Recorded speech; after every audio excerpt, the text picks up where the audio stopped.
Welcome back to the Mina Show featuring Lenny.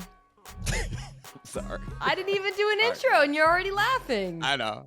I was laughing at something else. The only NFL podcast. One of the hosts thinks it's not surprising that the team with a name that could also be a dog's name won the Super Bowl. Chiefs. Oh. That's Lenny. I like that. I'm Mina Kimes. Do you know any dogs named Chief? Yeah, actually. Although lately less so. Okay. Definitely when I was growing up. I feel like now it's, yeah. People are a little bit more aware. Chief, yeah. Well, the Chiefs aren't. I hope, yeah, right. Okay, so if you're not listening, I would encourage you to check out the video, or if you are listening but you're not watching the video format, I would encourage you to at least check out the video, because right now Domonique looks exactly what I imagine Aaron Rodgers looks like in his darkness retreat, in total pitch black, wearing a beanie. He could never be this handsome. Domonique. Speaking of handsome, I think Jalen Hurts is the first quarterback, or the first person I know that I feel like if he wanted to steal my girl, he could. Clinton Yates, our former partner on the Morning Roast, texted me before the Super Bowl, if Jalen Hurts wins the Super Bowl MVP, will he be the handsomest Super Bowl MVP of all time? Probably. I didn't go back and look, but that feels like a safe bet. Yeah. And Domonique, he came really freaking close. Yeah. You brought up Clinton, and it made me think of the olden days back when Super Bowls were what Super Bowls were supposed to be. Anyway, yeah, he came really close. He was really awesome. He was awesome. He's really good at football. He was incredible. We're going to hit both sides of this game. I actually want to start on the other side, though, because this was kind of the story of the game for me. I guess, I don't know if I think this way because I used to be a writer, and like when I used to cover Super Bowls as a writer, I would watch it with an eye for something to write out, but also kind of thinking about narratives and stories and what does this mean, like in the broader picture of this team. And for me, this Super Bowl and the Chiefs' performance, particularly the performance in the second half, which is why they won the football game, was a direct response to why they lost the last Super Bowl. And this is something the way the Chiefs won this was not surprising. There were surprising things in this game. I actually think Hurts' performance is one of them. Some of the performances of the Chiefs' defense. But what the Chiefs' offense did in this game in the second half was not surprising, because it was something we all knew that they were capable of. It was something they had shown all season. But I did think it was almost tidy, because it was an illustration of how far they've come as an offense and how deliberate they've been about getting to this point, from the way they rebuilt the franchise. Rebuilt is a little bit of a strong word, but the way they built the team, the roster for this season, the way Patrick Mahomes has evolved as a quarterback, and the way Andy Reid has grown as a play caller, it felt like to me, Domonique, it all led to this moment, this half. It's so rare that it works out that way, too. Is that you can go away and get beaten and realize the way teams are attacking you and the way that you are weak, and you can go and address those issues, and then when you come back, it pans out for you. I feel like more often than not, the game has passed you by, and you're fighting a war that you can no longer win, because that's not how we're playing anymore. But I think this just Patrick Mahomes, guys. Like, I think that's what it all kind of comes back to, is when you say rebuild, I would agree with you. I think that's the right word. This was a bit of a rebuild for this team. The one centerpiece is Patrick Mahomes, and the ability to do all these things is Patrick Mahomes. And yes, they added,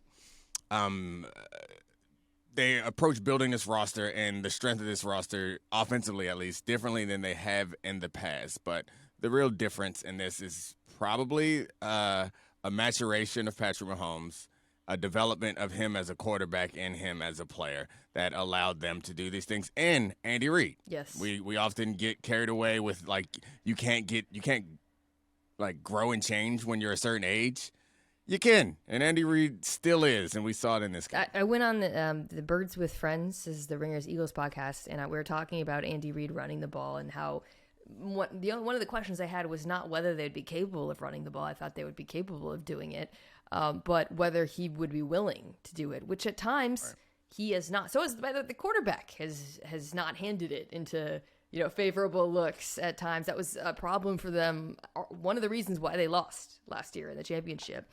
And when he came out in that second half, on that the very first play, he ran counter with Pacheco, which is something statistically the Eagles struggle to stop all reason. I thought, oh, buckle up. Andy's running this thing. Too. Yeah, and it's got under and center he stuck with it. Smash mouth. There's one run in the third quarter where it was just duo. They were just man blocking them, and they just I don't know if you remember that one. They just dominated them at the Chiefs offensive line at the point of attack, and there were so many other things he did coaching wise, brilliant in terms of the motion, setting things up, all of that. But I guess I just keep going back to the fact that he did the thing that so many points in his career he has refused to do as a coach. And they don't win this game. I really think they don't win this game unless they run the football as much as they did. Absolutely. And I just was thinking about how old school it was. And then I started thinking of old school things and realized that the things that I grew up with now are old school. So baggy jeans and 24-inch rims. It's just no one does that anymore, do they? People don't have big rims on their cars. You remember when that was cool? I do remember when that was cool. Baggy jeans are actually back, by the way. You've seen kids now, people in their 20s wear them again, men and women. Losers. They're all the way back. Everything we wore as kids is now back. Already? Yeah, that's how you know you're really old is when your stuff is. They're not wearing throwbacks, are they? And long white tees. You remember long white tees? My husband works with a lot of 20-year-olds because they're musicians, and they're wow, I got this vintage Old Navy on whatever the reseller website. Anyways, sorry, redirect. Yes, everything is back. I'm sorry to spend you on no, a tangent. But it was, it feels like a disservice to say, oh, they just ran the ball. It wasn't just that. It was the way they run the ball, the diversity of the run game, the use of motion. It was spectacular, I thought. But it really was to me, again, last season when teams were playing them with those too high, you remember, shells. Yeah. Constantly, we were well, they should be able to run the ball well. They drafted a running back in the first round. They improved their offensive line, but they just wouldn't do it. And they were willing to do it.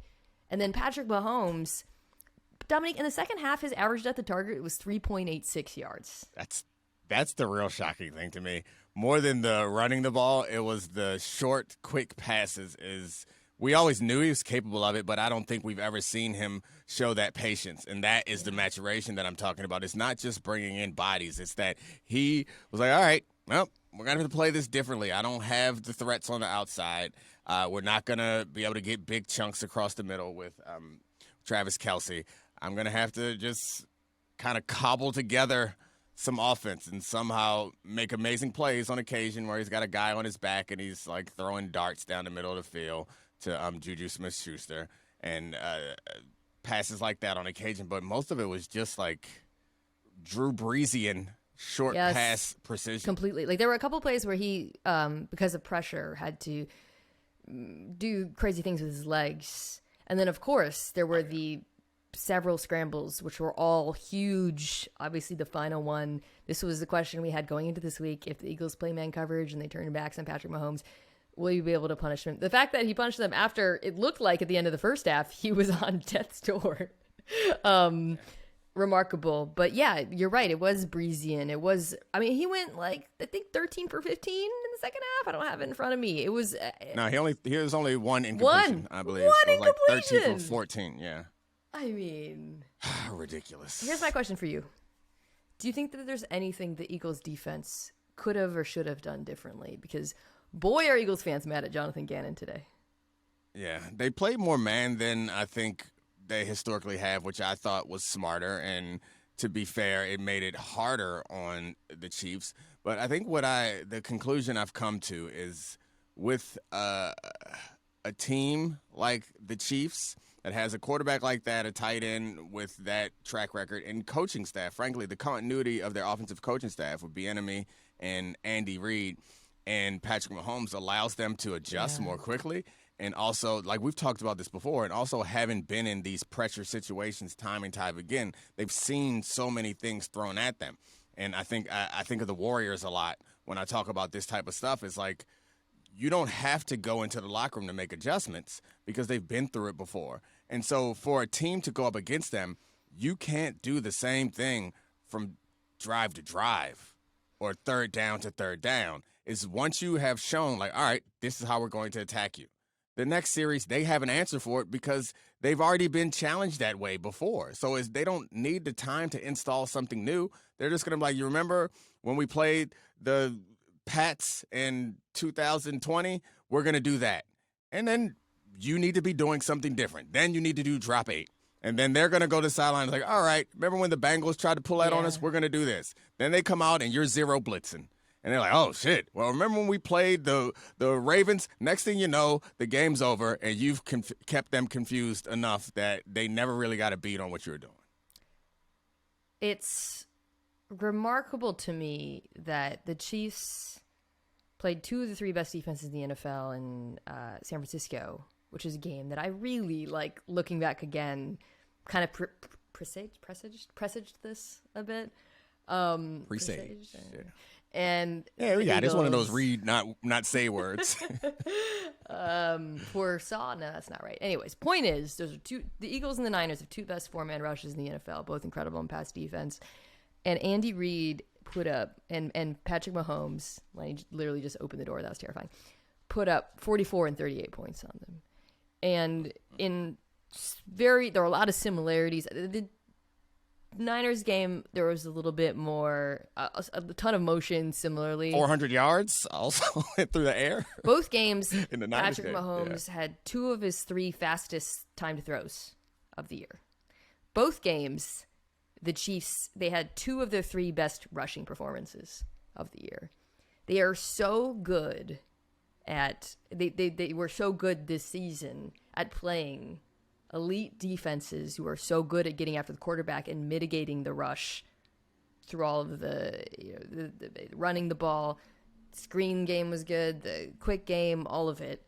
So I guess I say that to say, I do feel like I agree with you that it felt like they should have just thrown some more and I guess it's hard to make those kinds of adjustments on the fly. But I'm not sure there's answers for this version of Mahomes. We all season long, you and I had talked about how the Eagles' defense was kind of content being a little bit sorry against the run. But you can be sorry against the run, but then when they're also just so efficient they were in so many favorable third and manageables because they were so good running the ball. I just don't know what to do. Part of me was like, well, it felt like they were seeding easy completions to underneath. So I was like, can you press them more? But they use so much motion, so it's like really hard to press them.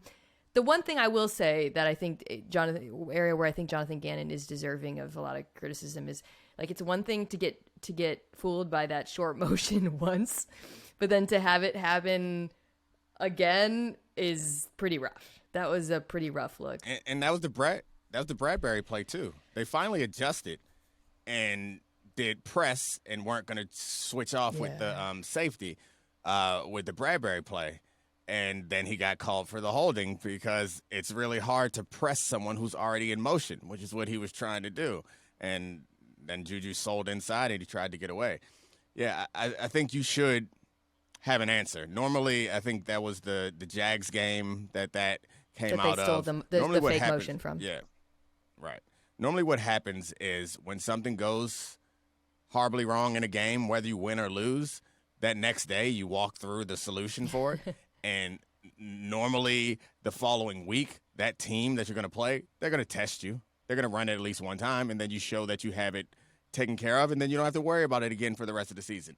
But they obviously did not address it. But it's, to be fair, there's pros and cons. It wasn't just that they were blowing the coverage. It's that they were playing for the jet sweep or playing for the drag or the flat on. Like, they were getting themselves in position to stop a different play. But once you realize that, then you have to, like, show that you understand it to get them to stop doing it, because the 3 biggest plays in the game, yeah, that was it. All the same thing. Simple. And it was all, a little whip route. It was all set up by plays earlier in the game with the same players. And arguing this, I mean, dude, I know from watching Kadarius Toney this season, when he starts coming across the motion, I'm like, here comes the sweep. Dumb me. Like, he scored on Seattle with the jet sweep touchdown. And same thing. He motioned, it was in a stack. It was 2x2. Same look. The problem is, Andy Reid is one of the... But they didn't give it to the same person, though. Yeah. So, like, they did it on Slay. They did it on Maddox. And they did it on Bradberry. They did it with Moore. They did it with Juju. And they did it with Toney. So, like, all right, maybe Slay would have learned after one time. All right, we're not going to do it on you next time. We'll find someone else to do it on. Like, it's just those little smart adjustments that I think... This is the brilliance of Andy Reid and Eric Bieniemy, is like, it's their ability to adjust to defensive strengths and find their weaknesses, of course, but then also the sequencing. And they're just... I thought it was a coaching masterpiece for Kansas City on that side of the ball in particular. Yep.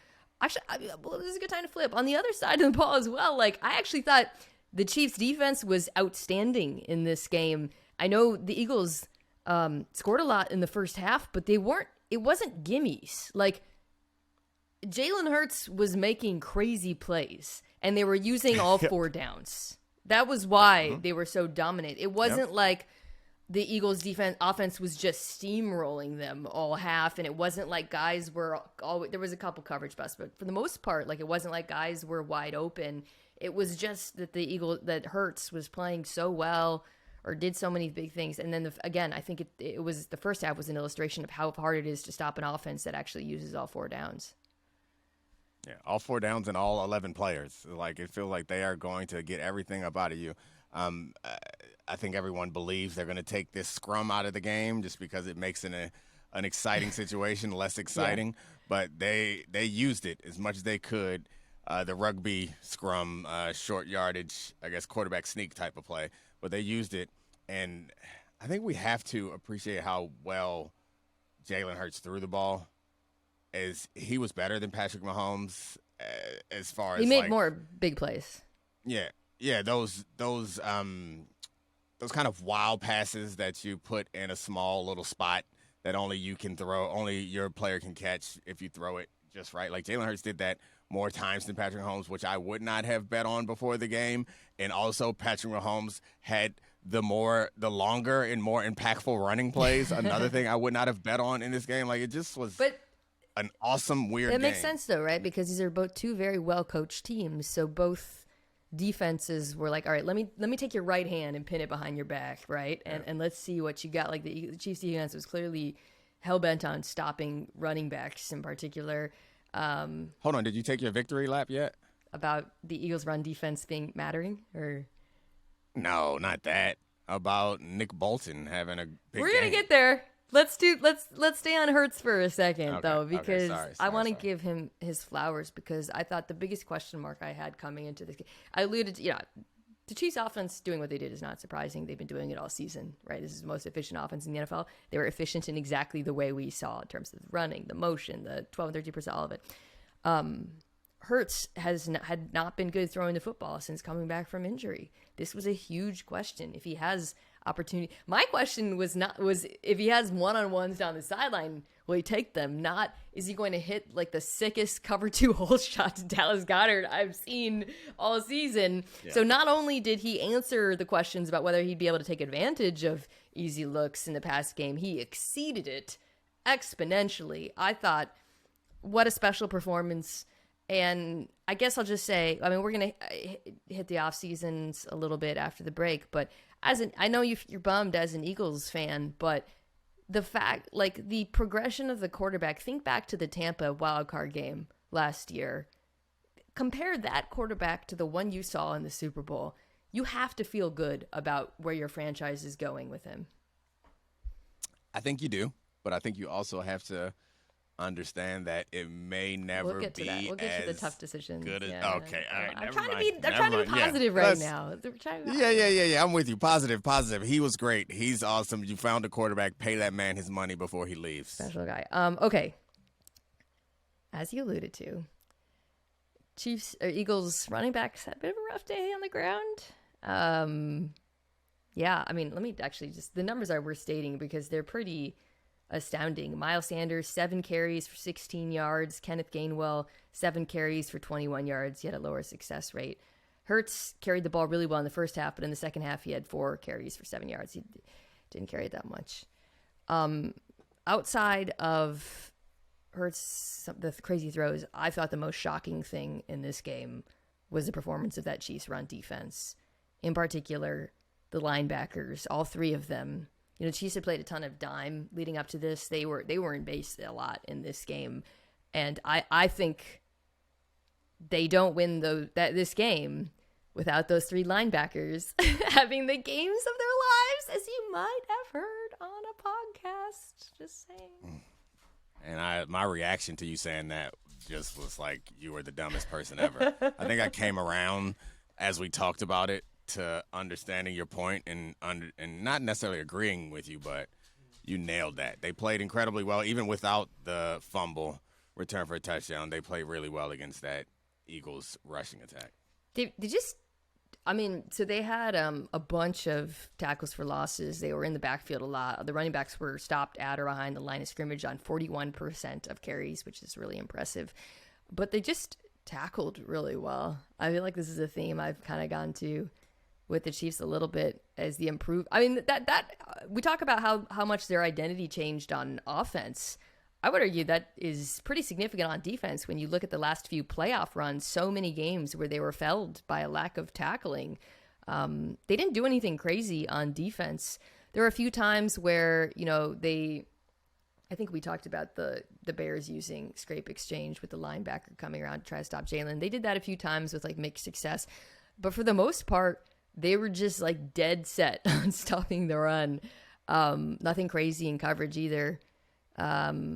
Second half, they blitzed him a bit, you know, and the broadcast talked about them forcing him to his left, and I thought they had some success doing so. But this was just like a very sound, fundamental game for me. Yeah, I agreed. There were some issues in coverage, which did cost them, but I mean, not too much. You're going to have to this is my point, I guess, is you don't want to give up big plays because that's what it felt like where the difference is Patrick Mahomes and the Chiefs are able to run precision offense all the way down the field without big plays and score. Not many teams are able to do that. Maybe the Eagles can too, but the Eagles didn't really. Like they had really big, deep passes through the course of this game on so many of their drives, and I think that's partially because of the focus on like stopping the run. So it's not a criticism, but when you're in the Super Bowl, you're going to be playing against a good team. You're going to have to give up something here or there. You hope that maybe the quarterback doesn't see it, or maybe he's inaccurate or whatever, or maybe your DBs can make an incredible play, but they gave up some deep shots. Yeah. And I think, it was kind of the pick your poison Super Bowl is how I would put it, because both offenses were not just so good, but so complete, so balanced.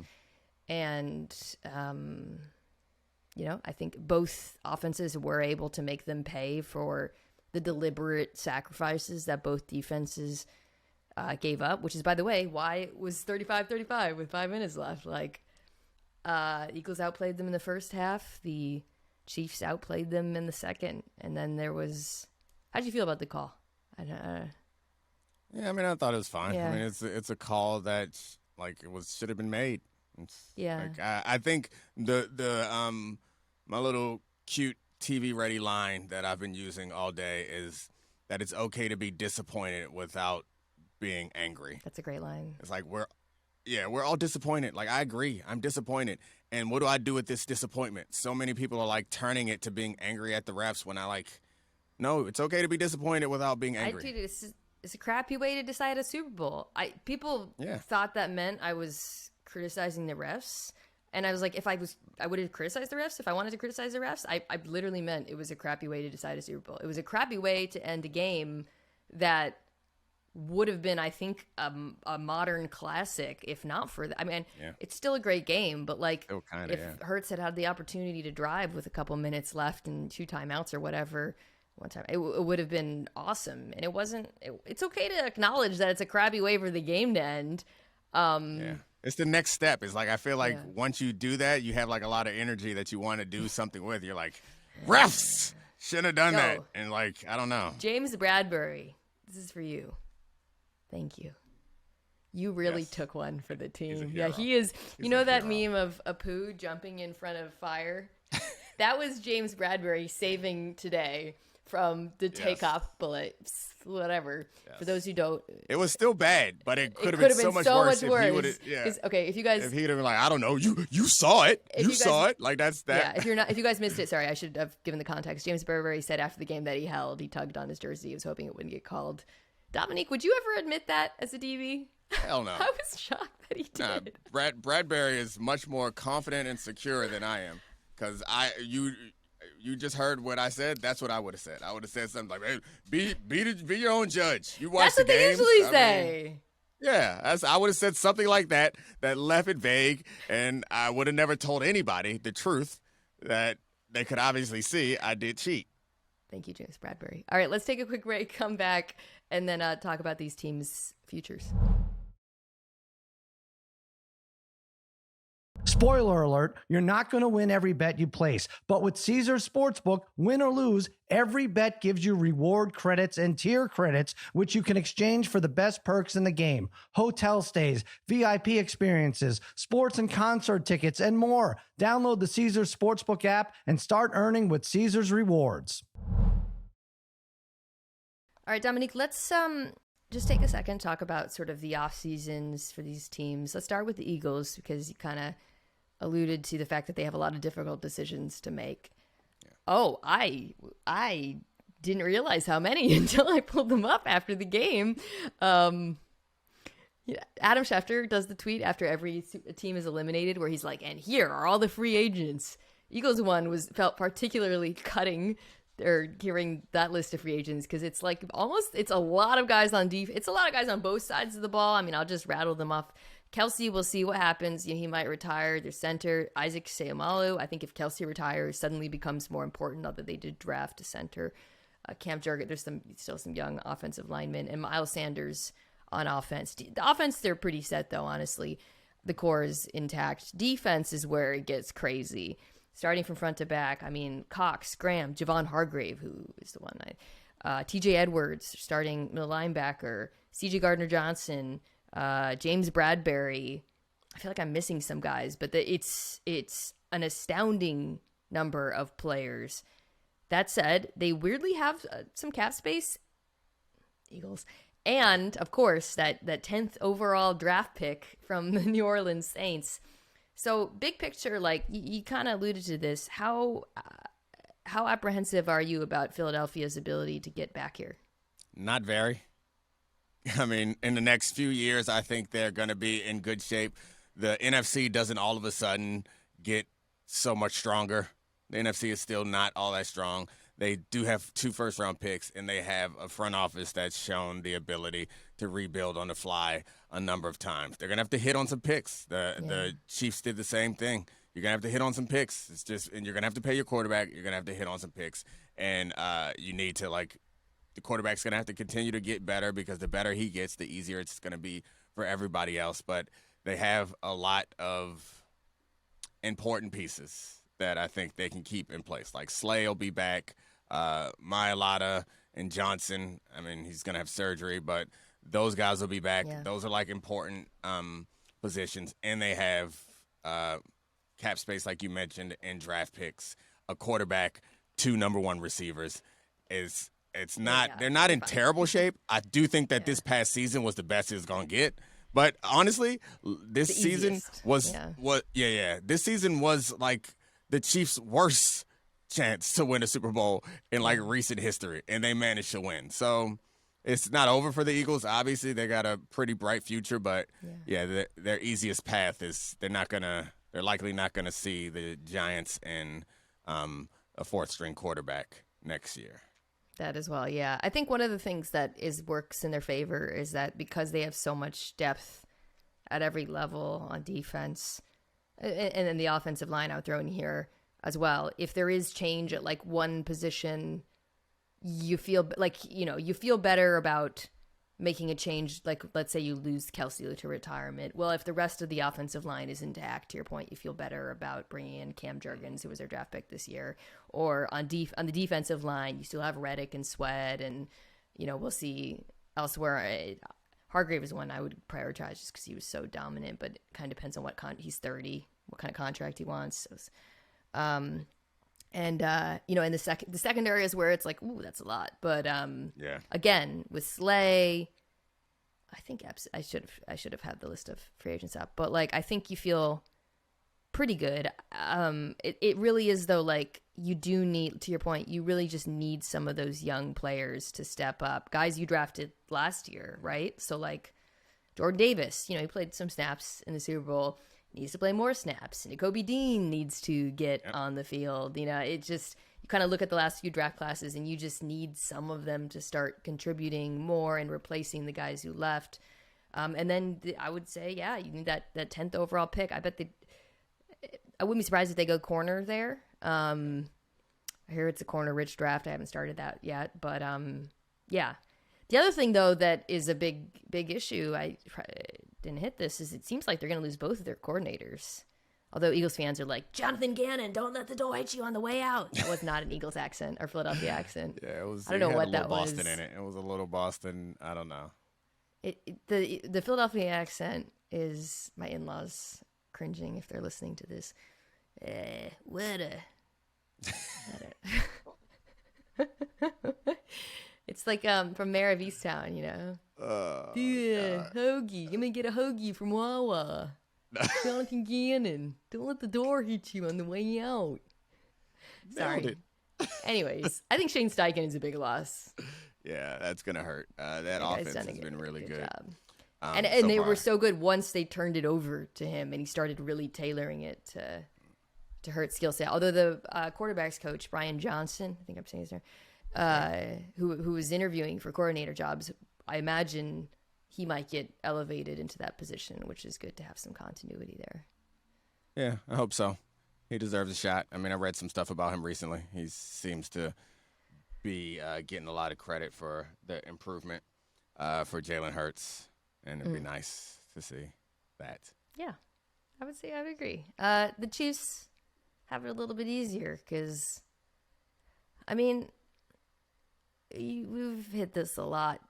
They had so many freaking rookies playing. Yeah. This wasn't supposed to be their year. It's not. Okay. After the game, Travis Kelce was kind of pulling the nobody believes in us card. Yo, we all had you winning the division. So stop it. However, they were not the favorites to win the Super Bowl. They were behind. I just checked the odds. They were behind the Bills and the Bucks. I had the Bills going to the Super Bowl. So I picked the Chiefs. I was right about that. But I also recognize that this was a rebuilding year. It was supposed to be the closest thing to it. When you trade away your best offensive weapon, and the best receiver, and you're starting a lot of rookies and playing a lot of rookies, it's not the year that's supposed to happen. Like last year was it, and they fumbled the bag in the championship game, and then we all looked up and was like, all right, how could they extend this? They could go all in on the roster that they have, which they'll pay for in the future, or they could take a slight step back and try to extend this window. And they took a slight step back, except Patrick Mahomes took a step forward and they won the shit anyway. That's a great way to put it. They took a slight step back, but they did it also in such like a calculated and intelligent way. I think that also, like, look, having Patrick Mahomes makes your margin of error like so much bigger that you got to always start there. And Andy Reid, by the way, I think that can't be underestimated. But, I talked a little bit at the beginning of this podcast about how I viewed this Super Bowl as like a response to Super Bowl LV. I don't know what number that is. The one that they lost where they got their asses kicked out front. The way they went about reconstructing is the wrong word, but changing this roster was also a response to that Super Bowl. L is 50, right? And V is 5, I think. 55, LV, and this 55. Was 58? 7? 7. 57, because there was one between. LV 22. Or not 1-1. only did No, they look at this and they said they looked at that team and they said never again we're going to build the offensive line, but they were like we're going to be grittier, we're going to be tougher, we're going to tackle better, we're going to invest in the defense, we're going to get younger and faster, we're going to get Justin Reid, we're going to get Juju Smith-Schuster. Like it was so deliberate from a football perspective, the choices they made, and they did it because their quarterback was 26 years old, now he's 27, and they were like, okay, we're not going to go all in because we want to be good for a long time, because he's not this is not a short-term project. It's like the Burrow quote, Patrick Mahomes' window is going to be the next freaking 10 plus years. And what they did was they basically reset that window on the fly, and then they won in the process, which is unbelievable. I mean, how many of those additions mattered last night? All of them. Crazy. I mean, Kadarius Toney in the midseason pickup made that incredible return, punt return, and it wasn't just like, I mean, it was a terrible punt. It was a line drive punt, but it was also like some agility and athleticism and awareness from somebody that, like, it had to be him. There are very few players that can do that, because most guys just beeline to the wall. He like picks and cuts until he can make a shot for the wall and then get down the sideline. He doesn't make sense. He looks like he's being controlled by a video game controller. Like we played that punt return on TV, and I was just like, "What the hell?" Like I've never seen a human move like that. Yeah. It's crazy. But yeah, Toney, Juju coming up big in that game. I think he was fantastic. MVS the round before. MVS the round before. All the draft picks. I mean, they appear to have like a truly great draft. Moore with the touchdown, Lucian Hall, linebacker with big game, Karlaftis and McDuffie we've talked about. It's just remarkable. So anyways, long story short, congratulations on your next 5 Super Bowls, Kansas City, and F you. No, the thing they do have to do, I'm looking at the free agent list. It's not daunting at all.